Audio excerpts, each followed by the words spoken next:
বর্তমানে মধ্যবয়স্ক ও বৃদ্ধ জনগোষ্ঠীর অধিকাংশই হাড়, জোড়া, বাত ব্যথার পাশাপাশি ইউরিক অ্যাসিড বৃদ্ধিজনিত জটিলতায় ভুগছেন। কোমর, হাঁটু, পায়ের পাশাপাশি কিডনিও হচ্ছে ক্ষতিগ্রস্ত। পুরো বিশ্বে শতকরা 5 জনে একজন হাইপারইউরেসেমিয়া বা ইউরিক অ্যাসিড বৃদ্ধিজনিত জটিলতায় যেমন ভুগছেন, ঠিক তেমনি 53 কোটিরও বেশি মানুষ ভুগছেন আর্থ্রাইটিসে। অথচ সামান্য খাদ্যাভ্যাস এবং জীবনযাত্রার মানে পরিবর্তনের মাধ্যমে আমরা এর আমূল পরিবর্তন আনতে পারি। প্রিয় দর্শক, বাংলাদেশ টেলিভিশন চট্টগ্রামের খাদ্য ও পুষ্টি বিষয়ক নিয়মিত আয়োজন পুষ্টি কথায় আপনাদের সকলকে সাদর আমন্ত্রণ জানাই। আমি ডক্টর বুশরা। আজ আমাদের বিষয় হাড় ক্ষয় ও ইউরিক অ্যাসিড বৃদ্ধিজনিত জটিলতায় খাদ্য ও পুষ্টি। আর এই বিষয়ে আলোচনার জন্য আজ আমাদের স্টুডিওতে উপস্থিত আছেন বিশিষ্ট পুষ্টিবিদ মোহাম্মদ ইকবাল হোসেন, সিনিয়র পুষ্টি কর্মকর্তা, চট্টগ্রাম ডায়াবেটিক জেনারেল হাসপাতাল। আপনার কাছে আমার প্রথম প্রশ্ন, ইউরিক অ্যাসিড আসলে কি এবং কারা এটি বেড়ে যাওয়ার জনিত জটিলতার ঝুঁকিতে রয়েছেন? ইউরিক অ্যাসিড আসলে একটা মেটাবলিক বাই প্রোডাক্ট। আমরা যখন প্রোটিন জাতীয় খাবারগুলোর মধ্যে পিউরিন নামে একটা উপাদান বেশি থাকে, এই পিউরিনটা বিভিন্ন রকম মেটাবোলাইজড হয়ে ইউরিক অ্যাসিড তৈরি হয়। ইউরিক অ্যাসিড আমাদের একটা, আপনি শুরুতে যেটা বললেন, বয়স্ক জনগোষ্ঠী, এদের মধ্যে বেড়ে যাওয়ার হারটা একটু বেশি, প্লাস আরও কিছু ঝুঁকিতে থাকে এরকম কিছু ক্যাটাগরি আছে, যেমন যাদের ওজন বেশি তারা ইউরিক অ্যাসিড জনিত ঝুঁকিতে থাকতে পারে, যাদের হাইপোথাইরয়েডিজম আছে তারা ইউরিক অ্যাসিড জনিত ঝুঁকিতে থাকতে পারে। এছাড়া যাদের খারাপ লাইফস্টাইল, হয়তো সঠিক সময়ে খাবার খায় না বা সঠিক খাবারগুলো খায় না, রাতে ঠিকঠাক ঘুমায় না, শারীরিক পরিশ্রম কম, এই ধরনের লোকদের ইউরিক অ্যাসিড বাড়ার ঝুঁকি বা এর ঝুঁকিতে আছে। আর একটা ব্যাপার আমরা সবসময় বলে থাকি, যদি জেনেটিক্যালি কোনো হিস্ট্রি থাকে, মানে পরিবারের রক্তের সম্পর্কের কারো যদি ইউরিক অ্যাসিড থাকে, তাহলে ওই ব্যক্তি বা ওনার পরিবারের অন্যান্যরা ইউরিক অ্যাসিডের ঝুঁকিতে থাকতে পারে। মানবদেহে কেন বাড়ছে ইউরিক অ্যাসিড? আমরা যখন স্পেশালি রেড মিটের কথা যদি বলি, আমরা যদি চাহিদার চেয়ে রেড মিট বেশি খাই, রেড মিটের একটা অন্যতম উপাদান হচ্ছে পিউরিন। এই পিউরিনটা মেটাবোলাইজড হয়ে ইউরিক অ্যাসিড তৈরি হয়। পিউরিনটা প্রথমে হাইপোজেনথিন তৈরি হয়, হাইপোজেনথিন থেকে জেনথিন তৈরি হয়, জেনথিন থেকে ইউরিক অ্যাসিড তৈরি হয়। আর এই টোটাল প্রসেসটা সম্পন্ন করে জেনথিন অক্সাইডেজ নামে একটা এনজাইম। এই এনজাইমের উপস্থিতিতে পিউরিনটা ইউরিক অ্যাসিডে পরিণত হয়। তো মানুষ যখন চাহিদার অতিরিক্ত, মানে আমি তো একজন মানুষ, আমার ওজনের এগেনস্টে আমার শরীরে একটা প্রোটিন জাতীয় খাবার প্রয়োজন আছে, এটা পার কেজি বডি ওয়েটের জন্য 1.3456 গ্রাম হতে পারে, এটা বিভিন্ন ক্যাটাগরির উপর ডিপেন্ড করে। অ্যান্ড আমি যদি আমার চাহিদার চেয়ে বেশি প্রোটিন জাতীয় খাবার খাই, স্পেশালি রেড মিট, সেক্ষেত্রে দেখা যায় এখানে পিউরিনের পরিমাণটা বেশি থাকার কারণে বেশি বেশি ইউরিক অ্যাসিড তৈরি হচ্ছে। ইউরিক অ্যাসিড আমাদের শরীরে তৈরি হয়, এটা খুব নর্মাল একটা বিষয়, কিন্তু এটা শরীর থেকে বের হয়ে যাওয়ার একটা ব্যবস্থা রাখতে হবে, বা শরীর ব্যবস্থা রাখে। সেই ব্যবস্থাটা হচ্ছে কিডনির মাধ্যমে। শরীর কিডনির মাধ্যমে, ইউরিনেশনের মাধ্যমে, কিডনিকে কাজে লাগিয়ে ইউরিনেশনের মাধ্যমে ইউরিক অ্যাসিডটা আমাদের শরীর থেকে বের করে দেয়। যদি অতিরিক্ত পরিমাণে ইউরিক অ্যাসিড প্রোডাকশন হয়, তখন দেখা যায় কিডনি ওই পুরো ইউরিক অ্যাসিডটা আমাদের বডি থেকে রিলিজ করতে পারছে না। না পারার কারণে কিছু ইউরিক অ্যাসিড আমাদের রক্তে থেকে যাচ্ছে। আমরা যখন কিছু পরীক্ষা করছি তখন দেখছি যে রক্তে, মানে নর্মাল ভ্যালুর চেয়ে ইউরিক অ্যাসিড বেশি থাকছে। ঠিক এই কারণে ইউরিক অ্যাসিডটা কিন্তু আসলে আমাদের শরীরে বাড়ে। এটি বাড়লে আসলে কি কি সমস্যা দেখা দিতে পারে? এটি বাড়লে আসলে খুব বেশি সমস্যা দেখা দেয় না এমনটা বলাটা ভুল হবে, আবার যে খুব কম সমস্যা দেখা দেয় এমনটাও না। এটা প্রায় 95% মানুষের ক্ষেত্রে বিশেষ কোনো সমস্যা তৈরি করে না, মাত্র 5%-এর ক্ষেত্রে কিছু জটিলতা তৈরি করতে পারে। তাই ইউরিক অ্যাসিডের প্রথম যে জটিলতা, সেটা হচ্ছে ইউরিক অ্যাসিড, আমরা যখন সারাদিনের মুভমেন্টের মধ্যে থাকি, আমাদের ব্লাড সার্কুলেশনটা একটু বেশি থাকে। বেশি থাকার কারণে ইউরিক অ্যাসিডগুলো আমাদের শরীরে কোথাও স্থায়ী হতে পারে না। কিন্তু আমরা যখন ঘুমের মধ্যে থাকি, তখন আমাদের যেহেতু ব্লাড সার্কুলেশনটা তখন একটু স্লো থাকে, আবার আমাদের প্রত্যেকটা অর্গান মোটামুটি রেস্টে থাকে, তখন ইউরিক অ্যাসিডগুলোর রক্তের গতি থাকার, এই যে গতি কম থাকার এই সুবিধাকে কাজে লাগিয়ে এগুলো ক্রিস্টাল তৈরি করে। এগুলো আমাদের মেইন প্রবলেম যেটা করে, হাড়ের জয়েন্টে গিয়ে জমা হয়। স্পেশালি এটা পায়ের হাড়ের, মানে পায়ের হাড়ের প্রত্যেকটা জয়েন্টে জমা হতে পারে। আরও স্পেসিফিক করে যদি বলি, পায়ের আঙ্গুলের জয়েন্টে একটু জমা হতে পারে। সারা রাত ঘুম থেকে ওঠার পরে আপনি যখন প্রথম ফ্লোরে পা দিবেন, তখন মনে হবে আপনার প্রত্যেকটা পায়ের নিচে যেন কাঁটা ফুটছে বা হাড়গুলো ভেঙে যাচ্ছে, এরকম একটা অনুভূতি হয়। এটা হয় শুধু ওই ক্রিস্টালগুলো তৈরি হওয়ার কারণে। এটা যে শুধু পায়ে হয় ব্যাপারটা এমন না, সাইনোভিয়াল অস্থিসন্ধি সব, প্রায় সব ধরনের অস্থিসন্ধিতেই ইউরিক অ্যাসিডের ক্রিস্টাল জমতে পারে, তবে সবচেয়ে বেশি হয় পায়ে। এটা যখন অতিরিক্ত হয়ে যায়, তখন আমাদের পায়ের যে বুড়ো আঙ্গুল, আমরা বড় আঙ্গুল যেটা বলি, এটার এই অংশটা ফুলে যায়, লাল হয়ে যায়। এটা হঠাৎ করে হয় কিন্তু। এটা হঠাৎ করে হয়, দেখা গেলো একদিনে এক রাতের মধ্যে এটা ফুলে লাল হয়ে গেছে, আপনি তখন কিন্তু আর মুভমেন্ট করতে পারছেন না। অনেকে এটা বুঝতে পারে না, যাদের ইউরিক অ্যাসিড সম্পর্কে ধারণা আছে তারা হয়তো বুঝতে পারে যে ইউরিক অ্যাসিডের কারণে এটা হচ্ছে, কিন্তু বেশিরভাগ এটা বুঝতে পারে না কেন হলো। তারা কারণ খুঁজতে থাকে যে আমি কি কোথাও ব্যথা পেয়েছিলাম বা আমার কি অন্য কোনো প্রবলেম হয়েছিল যে এটা ব্যথাটা কেন হলো। এভাবে সময় ক্ষেপণ করতে করতে দেখা যায় এটা গাউটে পরিণত হয়ে যায়। জি জি। যখন ইউরিক অ্যাসিড বেশি থাকে এটা কিছু ডিসিপ্লিন মেনটেন করলে কমিয়ে আনা সম্ভব হয়, কিন্তু যখন গাউট হয়ে যায় তখন এখান থেকে আসলে বের হওয়া আসাটা একটু টাফ। হ্যাঁ, তো দেখা যায় এই জটিলতা দেখা যায়। আরেকটা জটিলতা যেটা ওই যে বললাম ক্রিস্টাল তৈরি করে, ওই যখন আমরা ওই ইউরিক অ্যাসিড অনেক সময় কি করে আমাদের কিডনির মধ্যে কিছু ক্রিস্টাল তৈরি করে, যে পরবর্তীতে কিডনি স্টোন হিসাবে ধরা পড়ে। সেক্ষেত্রে কিন্তু এটা কিডনির বেশ নেফ্রনগুলোকে ক্ষতিগ্রস্ত করে, তখন কিডনি ফাংশন কমতে থাকে। অর্থাৎ আমরা যেটা খুব সহজে যদি বলি যে এটা কিন্তু কিডনি ডিজিজের সাথেও রিলেটেড।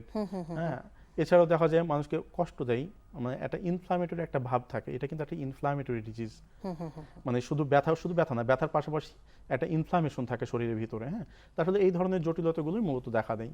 কোন খাবারগুলো খেলে আসলে ইউরিক অ্যাসিড বাড়তে পারে? শুরুতে বলছিলাম ইউরিক অ্যাসিড বাড়ার একটা অন্যতম খাবার হচ্ছে রেড মিট। এছাড়াও কিন্তু প্রায় সব ধরনের অর্গান মিট আমরা যেগুলো বলি, যেমন একটা যদি আমরা গরুর ক্ষেত্রে বলি, গরুর মাংসের বাইরে আমরা গরুর পায়া, ভুঁড়ি, মগজ, বা মুরগির ক্ষেত্রে পায়া, মাথা, মগজ, মাছের ক্ষেত্রে আমরা যদি মাছের মাথা, মাছের ডিম, এগুলো কিন্তু অর্গান মিটের মধ্যে পড়ে। তাহলে এই খাবারগুলো খেলে সবচেয়ে বেশি ইউরিক অ্যাসিড বাড়ে।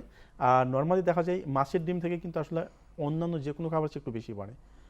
এছাড়াও কিছু শাকসবজি আছে যেগুলো থেকে ইউরিক অ্যাসিড বাড়ে, যেগুলো মোটামুটি পিউরিন সমৃদ্ধ।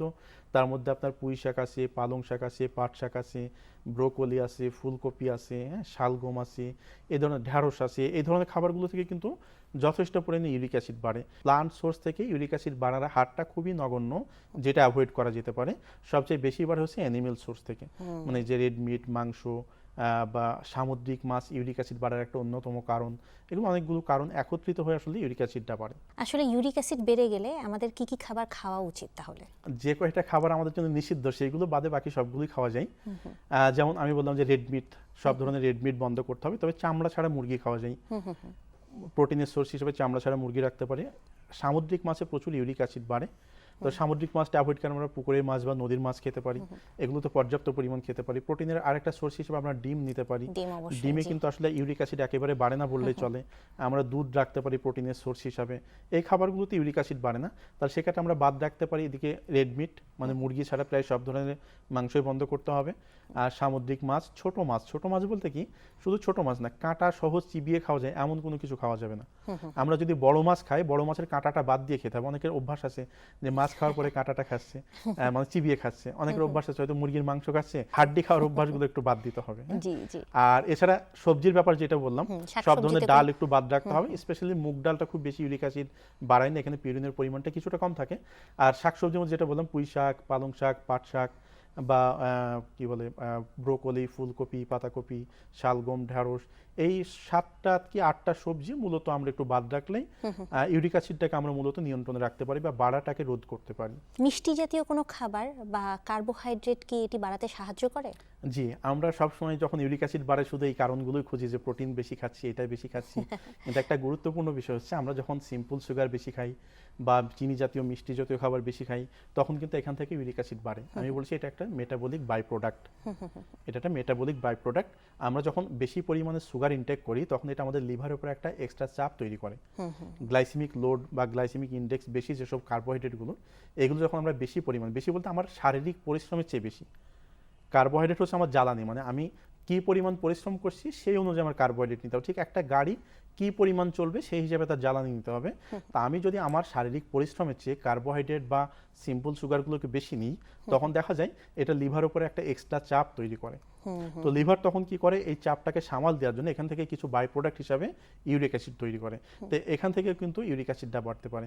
এটার একটা অন্যতম কারণ হচ্ছে এই যখন আমরা সিম্পল সুগার বেশি খাই তখন কিন্তু আমাদের ইনসুলিন রেজিস্ট্যান্স তৈরি হয়, বা কারো যদি আগে থেকে ইনসুলিন রেজিস্ট্যান্স থাকে তারও কিন্তু এই সুগার বা মিষ্টি জাতীয় খাবার থেকে ইউরিক অ্যাসিড বাড়ার প্রবণতাটা বেশি থাকবে। এরপর আমরা চলে যাব আমাদের আরেকটি গুরুত্বপূর্ণ বিষয়, অস্টিওআর্থ্রাইটিস আসলে কি এবং কারা এর ঝুঁকিতে রয়েছেন, কাদের বেশি দেখা যাচ্ছে? মানে এটা হাড় ক্ষয়ের রোগ। আমাদের হাড়ের প্রত্যেকটা হাড়ের প্রান্তে কার্টিলেজ নামক একটা তরুণাস্থি বা একটা নরম অংশ থাকে, যেটা আমাদের দুইটা হাড়কে সংঘর্ষ হতে বাধা দেয়। যেমন এই যে আমি আঙ্গুলটা নড়াচ্ছি, এটা কিন্তু হাড়ে হাড়ে সংঘর্ষ হচ্ছে না, প্রত্যেকটা জয়েন্টের মাঝে এরকম একটা কার্টিলেজ থাকে বা তরুণাস্থি থাকে। হ্যাঁ, তো এটা যদি কোনো কারণে ক্ষয় হয়ে যায়, তখন এই হাড়ে হাড়ে সংঘর্ষ হয়, তখন আমাদের প্রচন্ড পেইন অনুভূত হয়। তখন দেখা যায় যে অংশে এই পেইনটা হচ্ছে সেটা শক্ত হয়ে যাচ্ছে, নাড়াচাড়ার অনুপযোগী হয়ে যাচ্ছে, এরকম অনেকগুলো সিমটম থাকতে পারে। এটাকেই মূলত অস্টিও আর্থ্রাইটিস বলা হয়। আর এটা বেশিরভাগই দেখা দেয় মধ্য বয়সের পরে, অর্থাৎ 45 বা 45 প্লাসের পরে থেকে এই রোগগুলো একটু বেশি দেখা দেয়। আরও যদি স্পেসিফিক করে বলি, ছেলেদের চেয়ে কিন্তু মেয়েদের এই রোগের প্রবণতা একটু বেশি থাকে। মেয়েদের স্পেশালি মনোপোজের পরে অর্থিওআর্থ্রাইটিসের ঝুঁকিটা একটু বাড়ে, কারণ এখানে কিছু হরমোনাল ইমব্যালেন্স থাকে, কিছু হরমোন আছে যেগুলো এই কার্টিলেজকে কিন্তু ক্ষয় করতে বা নষ্ট করতে বেশ ভালো ভূমিকা রাখে। হাড়ের জোড়ায় জোড়ায় ব্যথা ছাড়া আর কি কিছু হতে পারে? আসলে এটা জোড়ায় জোড়ায় ব্যথা থাকে না, এটা শুধু যেখানে এই প্রবলেমটা হয় হাড় ক্ষয়টা সেখানে। এটা নর্মালি কয়েক ধরনের হাড়ে একটু বেশি হয়, যেমন হাঁটুতে বেশি হয়, কোমরে বেশি হয়, হিপ জয়েন্টে বেশি হয়, আর মেরুদণ্ডে। এই 4টা অংশে অস্টিও আর্থ্রাইটিসের ঝুঁকি একটু বেশি থাকে। তো সেক্ষেত্রে দেখা যায় যারা বয়স্ক মানুষ, ওনারা তো আসলে যে খাবারগুলো বয়স 45-এর পরে আমাদের পরিপাকতন্ত্র এমনি কিছুটা দুর্বল হয়, ওনারা হয়তো খাবারগুলো সঠিকভাবে নিচ্ছেন, কিন্তু শরীর এই খাবারগুলোকে কাজে লাগাতে পারছে না। কাজে লাগাতে না পারার কারণে কিছু নিউট্রিশনাল ডেফিসিয়েন্সি হচ্ছে, তখন আমাদের কার্টিলেজগুলো ধীরে ধীরে ক্ষয় হচ্ছে, হওয়ার ফলে দেখা যায় যে এটা আমাদের হয়ে আসছে। আবার অনেক ক্ষেত্রে দেখা যায় আমি একই পার্টের যদি বেশি ব্যবহার করি, মনে করেন আমি প্রত্যেকদিন পায়ের ব্যবহারটা বেশি করি, আমি প্রত্যেকদিন 10তলা বিল্ডিং এ হেঁটে উঠি, তাহলে পায়ের উপর চাপটা আলটিমেটলি বেশি পড়ে।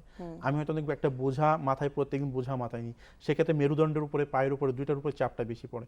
তো দীর্ঘদিন যদি এই অভ্যাসগুলো থাকে, তো একটা সময় দেখা যায় আমাদের তরুণাস্থি বা কার্টিলেজগুলো ধীরে ধীরে ক্ষয় হতে থাকে, হলে তখন অস্টিও আর্থ্রাইটিসটা দেখা দেয়। অনেক সময় দেখা যায় অনেকে লম্বা সময় সেলাই মেশিন চালাচ্ছেন, হ্যাঁ, সেটার জন্য হতে পারে। বয়স এবং স্থূলতা কি এখানে কোনো ভূমিকা রাখে? জি, দুইটাই অস্টিও আর্থ্রাইটিসে গুরুত্বপূর্ণ ভূমিকা রাখে। এক হচ্ছে বয়সজনিত একটা ব্যাপার, তো প্যারামিটার বললাম যে বয়স যখন 45 প্লাস হয় তখন আমাদের অস্টিও আর্থ্রাইটিসের ঝুঁকি বাড়ে। আমি একটা কথা বলেছিলাম যে আসলে ফিমেলদের সংখ্যাটা একটু বেশি, আরেকটু কারণ আমি বলি। এটা আমরা যদি একটু পিছনে যাই ব্যাপারটা, একজন মেয়ে যখন মা হয় তখন তার শরীরে কিন্তু বিভিন্ন ধরনের নিউট্রিশনালের রিকোয়ারমেন্ট অনেক বেশি বেড়ে যায়। কিন্তু আমাদের দেশের মায়েরা বেশিরভাগ ক্ষেত্রে দেখা যায় প্রেগনেন্সিকালীন সময় শুধু কার্বোহাইড্রেটের উপর জোরটা বেশি দেয়, মানে ভাত বেশি খেতে চায়, কার্বোহাইড্রেট জাতীয় খাবারগুলো বেশি খেতে চায়। কিন্তু এই যে হাড়ের যত্নে যে খাবারগুলো দরকার, স্পেশালি ভিটামিন ডি আর ক্যালসিয়াম, আমরা যদিও ক্যালসিয়াম সমৃদ্ধ খাবার কিছুটা খাই, ভিটামিন ডি সমৃদ্ধ খাবার খুব কম খাই, বা খাবারে খুব কম ভিটামিন ডি থাকে। আমাদের শরীরে যে পরিমাণ ভিটামিন ডি দরকার তার 75% সূর্যের আলোকে কাজে লাগিয়ে তৈরি করতে হয়। কিন্তু আমাদের দেশের মেয়েরা বা মায়েরা বা বাচ্চারা কিন্তু এখন রোদে যেতে চায় না, গেলেও প্রোটেকশন নিয়ে যায়, কেউ ছাতা ইউজ করে, কেউ সানস্ক্রিন ইউজ করে। তো তখন দেখা যায় এই আগে থেকে কিন্তু একটা ডেফিসিয়েন্সি তৈরি হয়ে আছে। আমাদের বয়স যখন কম থাকে, আমাদের শরীরের প্রত্যেকটা অর্গানের ক্ষমতা বেশি থাকে, তখন এইটাকে শরীর বুঝতে দেয় না। এবার বয়স যখন 45 প্লাস হয় তখন এই ডেফিসিয়েন্সিগুলো ধরা পড়ে। আবার ওই মা বাচ্চা প্রসব করার পরে বাচ্চা যখন পুরো 2টা বছর মায়ের বুকের দুধ খাচ্ছে, স্পেশালি 6 মাস এক্সক্লুসিভ ব্রেস্ট ফিডিং, বাকি আরো 18 মাস মায়ের বুকের দুধ খাচ্ছে, এটা প্রোটেকশন করতে কিন্তু মায়ের শরীর থেকে প্রচুর ক্যালসিয়াম, ভিটামিন ডি এগুলো বের হয়ে যাচ্ছে, কিন্তু মা এই ডেফিসিয়েন্সিটা পূরণ করেন না। এই জন্য দেখা যায় মেয়েরা বয়স 40 বা 45 এর পরে অস্টিও আর্থ্রাইটিসে বেশি ঝুঁকিতে থাকে।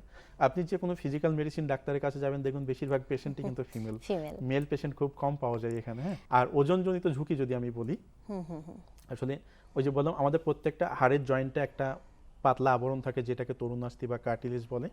এখন কারো ওজন যদি বেশি হয়, সৃষ্টিকর্তা আমাদের হাইটের সাথে একটা নির্দিষ্ট ওজন ফিক্স করে দিয়েছে। যেমন মনে করেন একজন মানুষের হাইট, একজন ফিমেলের হাইট যদি 5 ফিট 4 ইঞ্চি হয়, তার ক্যারি করার মতো সর্বোচ্চ ওজন থাকবে 64 কেজি বা 65 কেজি। অর্থাৎ ওই হাইটে সে 64 কেজি ওজন ইজিলি ক্যারি করবে, এতে তার বডিতে কোনো প্রবলেম হবে না। কিন্তু এখন সে যদি 90 কেজি ওজন ক্যারি করে, তাহলে এই যে 90 কেজি তার প্রত্যেকটা হাড়ের উপরে কিন্তু চাপ দিচ্ছে, দিলে ওই যে হাড়ের মাঝখানে যে কার্টিলেজগুলো ছিল এর উপর এক্সট্রা চাপ পড়বে। এগুলো দিনের পর দিন এই চাপটা যখন থাকবে তখন এই কার্টিলেজগুলো আস্তে আস্তে ক্ষয় হতে থাকবে এবং একসময় ছিদ্র হয়ে যাবে। ছিদ্র হয়ে গেলে হাড়ে হাড়ে তখন ঘর্ষণ হবে, তখনই বলে অস্টিও আর্থ্রাইটিস। তাহলে এই রোগে খাদ্যাভ্যাসটি কেমন হওয়া উচিত? এই রোগের খাদ্যাভ্যাস বলতে এটা আসলে প্রথমত বলি কখনো ভালো হয় না, অস্টিও আর্থ্রাইটিস কখনো ভালো হয় না, কিন্তু ভালো রাখা যায়। আর ভালো রাখার ক্ষেত্রে আগে আমার দেখতে হবে যে আমার কোন প্যারামিটার থেকে আমি অস্টিও আর্থ্রাইটিসে আক্রান্ত হয়েছি। যেমন কারো যদি ওজনজনিত অস্টিও আর্থ্রাইটিস হয় তাহলে সে ওজন কমাতে চেষ্টা করবে। আর যদি অন্যান্য বিষয়গুলো, স্পেশালি নিউট্রিশনাল ডেফিসিয়েন্সি যেটা, এটা আসলে এটা অনেক আগে থেকে শুরু করা উচিত ছিল। মানে আপনার একটা বিল্ডিং কতটি স্থায়ী হবে এটা ডিপেন্ড করে আপনি যখন শুরু করেছেন বিল্ডিংটা তার উপর ডিপেন্ড করে, একদম গাঁথুনি থেকে। হ্যাঁ, গাঁথুনি থেকে। তা আপনি যখন আপনার বয়স যখন কম ছিল বা একজন মায়ের বয়স বা একজন মানুষের বয়স যখন কম ছিল তখন থেকে তার উচিত ছিল যে তার হাড়টা মানে হাড়ের যত্নের জন্য খাবার খাওয়া, হাড়টাকে শক্তিশালী করার জন্য। স্পেশালি সবসময় আমরা বলি ক্যালসিয়াম, ভিটামিন ডি, ফসফেট, এই টাইপের খাবারগুলো আমাদের হাড়কে শক্তিশালী করে। তো এখন যেহেতু হয়ে গেছে, হয়ে যাওয়ার ক্ষেত্রে আমরা এই ধরনের খাবারগুলো খেতে হবে আমাদের, অর্থাৎ খাবারে ভিটামিন ডি রাখতে সমৃদ্ধ খাবার রাখতে হবে। আমরা যেটা বলি ব্যালেন্স ডায়েট, যেখানে একটা আমাদের বডি ওয়েট অনুযায়ী প্রোটিন থাকবে, কার্বোহাইড্রেট থাকবে, ফ্যাট থাকবে, গুড ফ্যাট থাকবে, ভিটামিন মিনারেলস এগুলো থাকবে। এই ভিটামিন মিনারেলসের একটা পার্ট হচ্ছে ক্যালসিয়াম, ভিটামিন ডি এগুলো থাকবে। এগুলো যদি থাকে তাহলে তার যেটুকু ক্ষয় হয়েছে, কার্টিলেজটা যে পরিমাণ ক্ষয় হয়েছে এটা আর বেশি ক্ষয় হবে না, এই পর্যন্ত থেকে যাবে।